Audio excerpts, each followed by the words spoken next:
اعوذ باللہ من الشیطان الرجیم بسم اللہ الرحمن الرحیم اولئک یجزون الغرفة بما صبروا ویلقون فیها تحیۃ وسلاما خالدین فیها حسنت مستقرا ومقاما قل ما یعبأ بکم ربی لولا دعاؤکم فقد کذبتم فسوف یکون لزاما۔ یہی وہ لوگ ہیں جو اپنے صبر کا بدلہ جنت کے بالا خانوں کی صورت میں پائیں گے، وہاں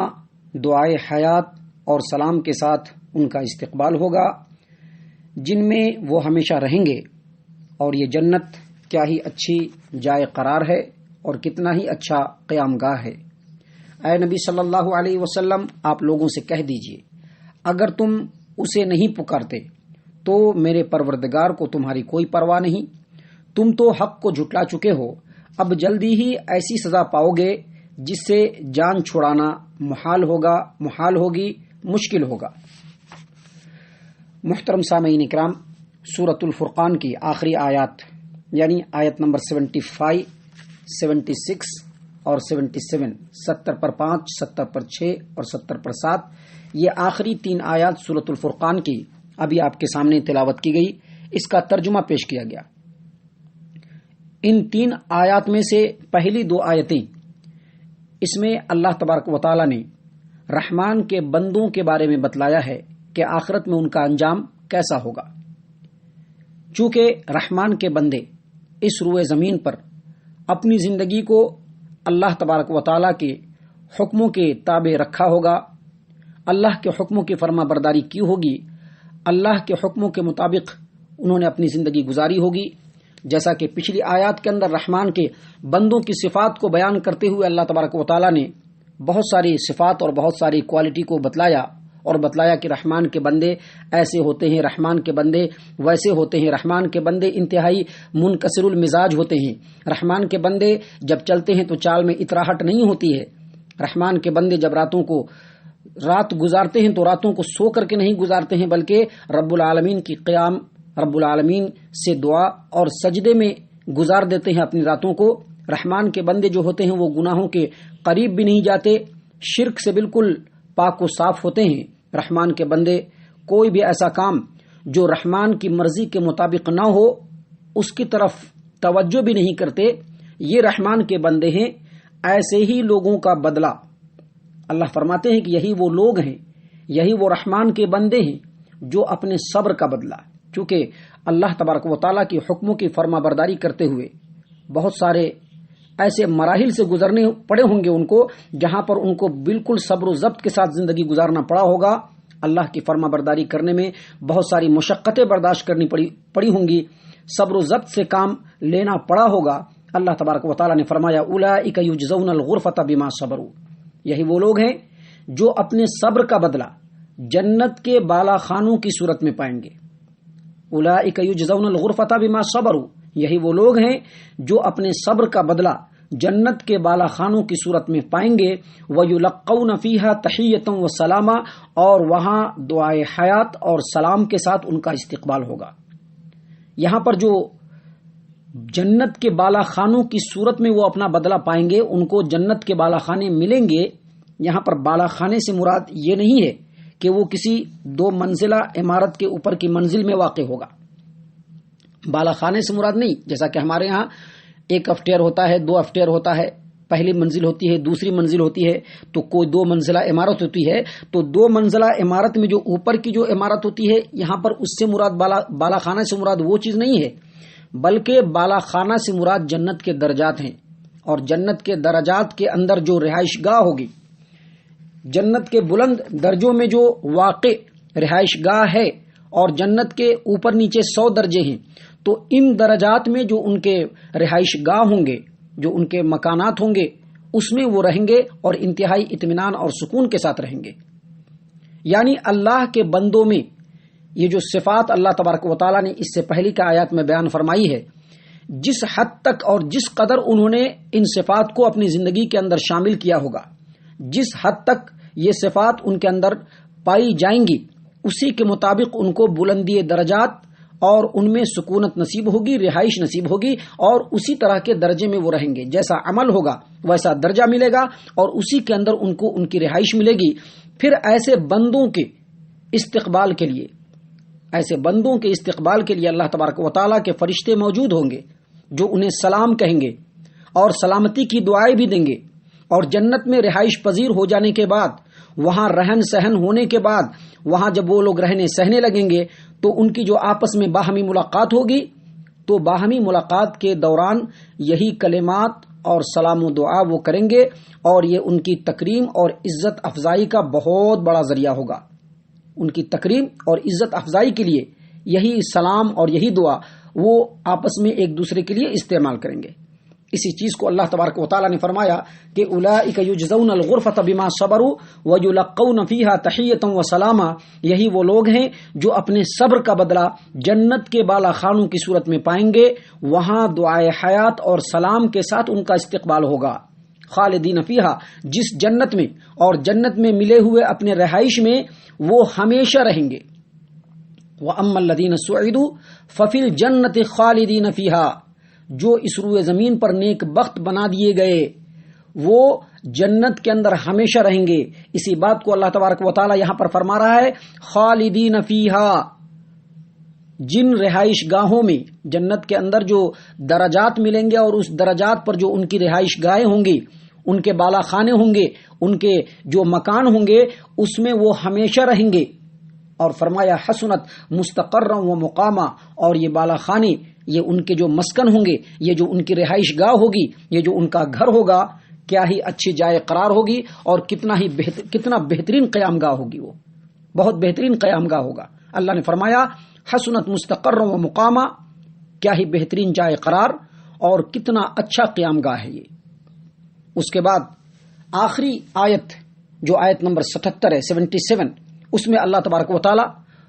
مشرکین مکہ کو مخاطب کرتے ہوئے فرما رہے ہیں۔ اللہ تبارک و تعالی نبی صلی اللہ علیہ وسلم کو کہہ رہے ہیں کہ ان کو بتلائیے، آپ مشرکین مکہ کو کہیے، قل ما یعبأ بکم ربی لولا دعاؤکم فقد کذبتم فسوف یکون لزاما۔ اے نبی صلی اللہ علیہ وسلم،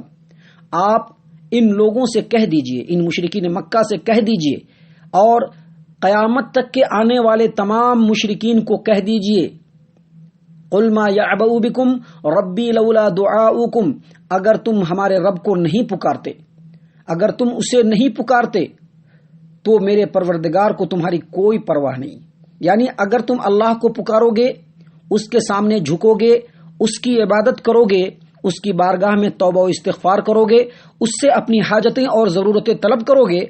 تو اس میں تمہارا ہی اپنا بھلا ہے، رب العالمین کا کیا بھی نہیں اس میں۔ اگر تم ان باتوں سے بے نیازی کا مظاہرہ کرو گے، رب کے سامنے نہیں جھکو گے، اس کو نہیں پکارو گے، اس کی عبادت نہیں کرو گے، اس کے حضور توبہ استغفار نہیں کرو گے، اس سے اپنی حاجتیں اور ضرورتیں نہیں مانگو گے، تو اللہ تبارک و تعالیٰ کو اس بات کی کوئی پرواہ نہیں ہے۔ اللہ تبارک و تعالیٰ کی کوئی ضرورت تمہاری پکار، تمہاری دعا یا تمہاری عبادت کی وجہ سے رکا ہوا نہیں ہے، بلکہ اللہ تبارک و تعالیٰ بے نیاز ہے۔ اس آیت کریمہ کی تفسیر میں ایک حدیث ہے جس کو امام مسلم رحمہ اللہ اپنی صحیح مسلم کتاب البر والصلہ باب تحریم الظلم کے اندر فرماتے ہیں کہ سیدنا ابو ذر غفاری رضی اللہ عنہ کہتے ہیں کہ رسول اللہ صلی اللہ علیہ وسلم نے فرمایا، اللہ تبارک و تعالیٰ فرماتے ہیں، اے میرے بندو، تم میرا کچھ نقصان نہیں کر سکتے ہو اور نہ ہی مجھے کچھ فائدہ پہنچا سکتے ہو، اگر تمہارے اگلے اور پچھلے، تمہارے جتنے بھی انسان ہیں اور جنات ہیں، سب ایسے ہو جائیں جیسے تم میں سب سے زیادہ پرہیزگار شخص ہے۔ یعنی اس وقت کا جو سب سے پرہیزگار انسان ہے، اگر دنیا کے اگلے اور پچھلے جتنے بھی انسان اور جنات ہیں، سب اگر اس طرح سے ہو جائیں، تو اللہ تبارک و تعالیٰ فرماتا ہے کہ اس کے باوجود میری بادشاہت میں تم ایک رتی بھی اضافہ نہیں کر سکتے۔ یعنی سب مل کر کے اللہ کی عبادت گزاری میں لگ جائیں، دنیا میں جو سب سے بڑا پرہیزگار ہے، اگر سارے لوگ ویسے ہو جائیں، اللہ کے سامنے جھکنے لگے، اللہ کی عبادتوں میں مشغول ہو جائیں، لیکن اس کے باوجود اللہ فرماتے ہیں کہ میری بادشاہت میں تم رتی بھر بھی اضافہ نہیں کر سکتے، اس سے میری بادشاہت میں ذرہ برابر بھی اضافہ نہیں ہوگا۔ اور اگر تمہارے اگلے اور پچھلے جن اور انس، جتنے بھی جنات ہیں اور انسان ہیں، سب بالکل اس طرح سے ہو جائیں جس طرح سے اس وقت کا سب سے بڑا بد کردار اور نافرمان آدمی، یعنی سب مل کر کے اللہ کی نافرمانی پہ جمع ہو جائیں۔ اللہ فرماتے ہیں کہ تمہارے اس عمل سے بھی میری بادشاہت میں رتی بھر بھی کمی نہیں ہوگی، یعنی میں تمہارے ہر چیز سے بے نیاز ہوں، مجھے تمہارے عبادت کی بھی ضرورت نہیں، مجھے تمہارے نافرمانی سے بھی کچھ بھی فرق پڑنے والا نہیں۔ اگر تم عبادت کرو گے وہ تمہارے لیے فائدہ مند، اگر تم نافرمانی کرو گے وہ تمہارے لیے فائدہ مند۔ اللہ کے رسول صلی اللہ علیہ وسلم مزید فرماتے ہیں کہ اللہ تبارک و تعالیٰ فرماتا ہے، اے میرے بندو، اگر تمہارے اگلے اور پچھلے انسان اور جنات سب ایک میدان میں جمع ہو کر مجھ سے مانگنا شروع کر دیں اور میں ہر ایک کو وہی کچھ دیتا جاؤں جو اس نے مانگا ہے، تو جو کچھ میرے پاس ہے اس میں کچھ بھی کمی واقع نہیں ہوگی، کچھ بھی اس کے اندر کمی نہیں ہوگی۔ بس میں جو تم کو دوں گا تم تمام کو، تو اس سے میرے جو خزانے ہیں اس میں سے بس اتنی ہی کمی ہوگی کہ ایک بڑا سمندر ہے اور اس سمندر میں سوئی ڈبو کر کے نکال لیا جائے تو جتنا اس میں سے پانی نکلے گا اتنی ہی کمی میرے سامان میں ہوگی۔ اس کے بعد اللہ تبارک و تعالیٰ مزید فرماتا ہے، اللہ کے رسول صلی اللہ علیہ وسلم نے فرمایا کہ اللہ تبارک و تعالیٰ فرماتے ہیں، اے میرے بندو، یہ تمہارے ہی اعمال ہیں جنہیں میں تمہارے لیے شمار کرتا رہتا ہوں، پھر تمہیں ان کا پورا بدلہ دوں گا۔ سو جس کو اچھا بدلہ ملا اس کے نیک عملوں کی وجہ سے وہ اللہ کا شکریہ ادا کرے، کیونکہ اس کو اللہ کا شکریہ ادا کرنا چاہیے اور اس کی حمد و ثنا بیان کرنی چاہیے، اور جسے اس کے برے عملوں کا برا بدلہ ملے تو وہ اپنے آپ کو ہی ملامت کرے، رب العالمین کو اس سے کوئی پرواہ نہیں، کوئی مطلب نہیں ہے۔ سامعین اکرام، اسی بات کو اللہ تبارک و تعالیٰ نے یہاں پر فرمایا کہ اے محمد صلی اللہ علیہ وسلم، آپ ان مشرکوں کو کہہ دیجئے، ان جھٹلانے والوں کو کہہ دیجئے، ان مخالفت کرنے والوں کو کہہ دیجئے، اللہ کے حکموں سے منہ موڑنے والوں کو کہہ دیجئے کہ اگر تم اسے نہیں پکارتے تو میرا پروردگار تمہاری کوئی پرواہ نہیں کرتا، میرے پروردگار کو تمہاری کوئی پرواہ نہیں۔ اور اس کے بعد کہا فقد کذبتم، تم تو حق کو جھٹلا چکے ہو، فسوف یکون لزاما، تو اب جلد ہی ایسی سزا پاؤ گے جس سے جان چھڑانا محال ہوگی، بالکل مشکل ہوگا۔ یہ آیت، اس آیت کے جو مخاطب ہیں جیسا کہ میں نے بتایا مشرکین مکہ کفار قریش ہیں، جنہوں نے اللہ کے رسول کو بھی جھٹلایا اور اس کی آیات کو بھی جھٹلایا۔ ان کے اس جھٹلانے کا انجام ان کے گلے کا ہار بن گیا۔ ان پر اللہ کی گرفت کا جو آغاز ہوا، شروعات ہوئی، وہ غزوہ بدر سے ہوئی، جس میں اللہ تبارک و تعالیٰ نے مٹھی بھر مسلمانوں کے ہاتھ سے ان کو شکست فاش دیا اور وہیں سے ان کی ذلت و رسوائی کا دور شروع ہو گیا، اور اس دور میں دم بدم اضافہ ہی ہوتا گیا، یہاں تک کہ جب مکہ فتح ہوا تو ان کے اپنے جان کے لالے ہی پڑ گئے، اور جزیرت العرب میں، عرب کے پورے جزیرے میں کفر و شرک یا کافروں اور مشرکوں کا نام و نشان مٹ گیا، اور نبی صلی اللہ علیہ وسلم نے جب مکہ کو فتح کیا اس وقت وہی لوگ زندہ رہے جنہوں نے اسلام کی آغوش میں پناہ لے لی۔ اسی بات کو اللہ تبارک و تعالیٰ نے فرمایا کہ اے مکہ والو، تم تو حق کو جھٹلا چکے ہو، لہذا جلد ہی ایسی سزا تم کو ملنے والی ہے جس سے جان چھڑانا تمہارے لیے مشکل ہو جائے گا۔ اس آیت کریمہ سے ایک گمراہ فرقے نے یہ استدلال کیا ہے کہ اللہ تعالیٰ نے نیکی اور بدی کے لیے جزا اور سزا کا جو قانون مقرر کیا ہے وہ لابدی ہے، اس کے اندر کوئی کمی بیشی نہیں ہو سکتی۔ اس سلسلے میں ان کی گمراہی یہ نہیں ہے کہ انہوں نے اس آیت سے غلط نتیجہ نکالا، بلکہ ان کی اصل گمراہی یہ ہے کہ انہوں نے صرف اسی آیت یا اس جیسی دوسری آیات کو ہی مد نظر رکھا، اور وہ آیات جن میں اللہ کی مغفرت اور رحمت کا ذکر ہے اس کو نظر انداز کر دیا۔ اللہ کے عدل کا تقاضا تو صرف یہ ہے کہ کسی ظالم کو اس کے جرم کی سزا، اللہ تبارک و تعالی کسی ظالم کو اس کے جرم کی سزا جتنی اس نے جرم کیا ہے اس سے زیادہ نہ دے، یہ اللہ کے عدل کا تقاضا ہے، اور کسی نیک شخص کو اس کی نیکی کا برابر جزا ضرور دے کہ جتنی اس نے نیکی کی ہے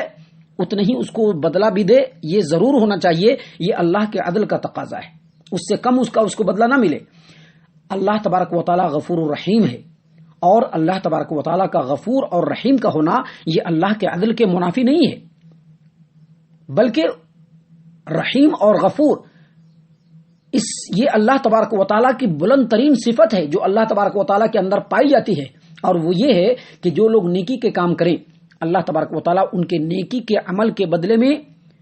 اس سے زیادہ بڑھا چڑھا کر کے بدلہ دے، یہی اس کے غفور اور رحیم ہونے کی سب سے بڑی صفت ہے۔ اور کوئی ظالم ہے لیکن کسی مصلحت کی وجہ سے، کسی خصوصیت کی وجہ سے اللہ اس ظالم کے ظلم کو معاف کر دے، یہ بھی اللہ تبارک و تعالیٰ کے غفور اور رحیم ہونے کی سب سے بڑی پہچان ہے۔ اور یہ سب کچھ اللہ تبارک و تعالیٰ کی مرضی پر منحصر ہے کہ اللہ کس کو معاف کرے اور کس کو عذاب میں مبتلا کر دے۔ اللہ تبارک و تعالیٰ سے دعا کرتے ہیں کہ اللہ تبارک و تعالیٰ ہم تمام کو رحمان کے بندوں میں شامل فرمائے، اور جو ان کا انجام ہے اللہ تبارک و تعالیٰ قیامت کے دن آخرت میں ہمیں بھی اسی انجام سے اللہ تبارک و تعالیٰ کامیاب اور سرفراز فرمائے، اسی مقام سے اللہ تبارک و تعالیٰ کامیابی کے ساتھ اللہ تبارک و تعالیٰ ہم کو ہمکنار فرمائے اور اس جگہ پر اللہ تبارک و تعالیٰ پہنچائے جو جگہ اللہ تبارک و تعالیٰ نے رحمان کے بندوں کے لیے تیار کر کے رکھا ہے۔ اللہ تبارک و تعالیٰ ہم تمام کو نیک توفیق عنایت فرمائے، آمین یا رب العالمین، وما علینا الا البلاغ المبین۔